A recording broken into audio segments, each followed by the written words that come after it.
And we are seeing some situations where people who are fully vaccinated do test positive. The folks that I'm aware of have mostly been without symptoms. So you have seen people who are fully vaccinated who are testing positive for COVID, and that is not unusual, or is that something we knew that could happen, correct? Well, I think that is one of the unknowns, whether people who were fully vaccinated would be really protected in their mucosa. So in the lining of the mouth and the nose, could there be an infection there that's not symptomatic? And does that individual have the capability of spreading that to others? And so if people who are fully vaccinated test positive, they still need to isolate for the 10-day period. But they may not, most likely not get sick or hospitalization. So the vaccines do work. Just because you test positive doesn't mean.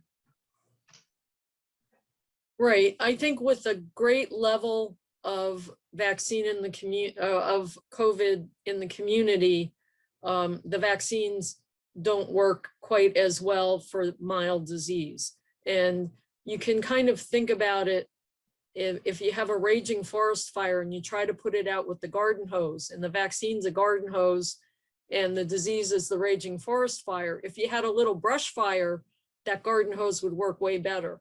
So right now we have a raging forest fire of COVID disease in the community. The numbers are really high.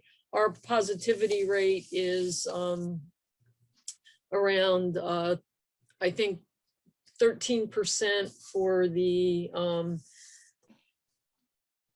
for the single day for Michigan, and 11.9% for Michigan. For our county, we have a 10.4% 7-day positivity rate and a single day rate of 9.4%. So, Okay. you know, that's higher than it's been. We had really come down by the end of February, and things were looking really good and positive. And, you know, we were very hopeful moving into the spring, but then in March, things have exploded.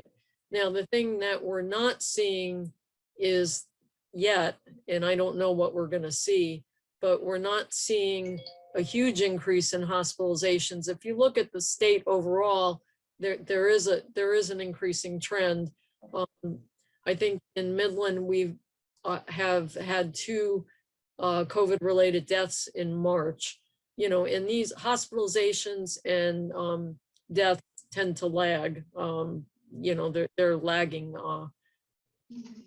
findings that happen with a surge. So we're hopeful. You know, if you look at the ages of where the cases are, and you look at the older population, they have increased in terms of case number, which goes, I think, speaks to the effectiveness of the vaccine.